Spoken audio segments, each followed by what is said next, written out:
pouvons voir la souillure de cette ville. Alors que les enfants, les jeunes filles se promènent dans la rue, là, avec des tout petits vêtements serrés sur le dos, en se tortillant, et qu'il fait assez froid pour les geler debout. Elles ne savent pas que c'est le diable qui leur fait faire ça. Elles ne savent pas que c'est le diable qui les fait faire ça. Elles sont possédées d'un mauvais esprit. Et elles ne savent pas. Vous ne voyez pas une chienne agir comme ça, n'est-ce pas? Vous ne voyez aucune autre femelle agir comme ça. Et aucun mal ne s'aviserait de s'approcher d'elle non plus.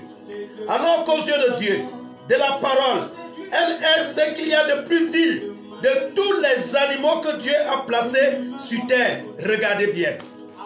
C'est pour ça que Dieu lui interdit d'enseigner sa parole. C'est pour ça que Dieu lui interdit d'enseigner sa parole. C'est exact. 1 Timothée 2, 9 à 15. Je ne permets pas à la femme d'enseigner, ni de prendre aucune autorité. Voyez? Et aussi 1 Corinthiens 14, 34. Que les femmes se taisent dans les assemblées, car il ne leur est pas permis d'y parler, car elles ont reçu l'ordre de se taire, selon que le dit aussi la loi. Mais aujourd'hui, qu'est-ce que l'Église fait? Elles en font des pasteurs, elles en font des pasteurs, des évangélistes, alors que la Bible l'interdit formellement.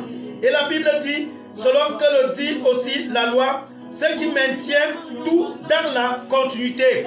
C'est le prophète William Marion Branham, la voix d'Apocalypse 17. Mais qu'au jour de la voix du 7e ange, quand il sonnerait de la trompette, le mystère de Dieu s'accomplirait. C'est de ça que nous sommes en train de partager tout à l'heure. Vous-même regardez les femmes de pasteurs sur tous les réseaux sociaux. Regardez comment ils se maquillent. Les faux cheveux, les faux cils, les faux ongles, les faux fonds de teint, les pantalons serrés. Regardez-les, observez-les.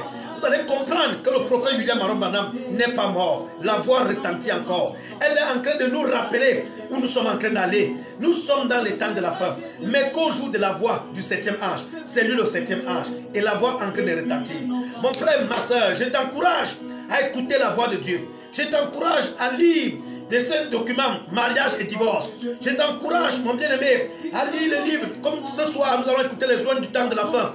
Je veux t'encourager à écouter la voix 24 heures sur 24. Appuyez play, écoutez la voix de Dieu. Enregistrez dans les bandes, pour toi, pour moi, pour tous ceux qui sont prédestinés avant la fondation du monde. C'est l'épouse parole qui est manifestée.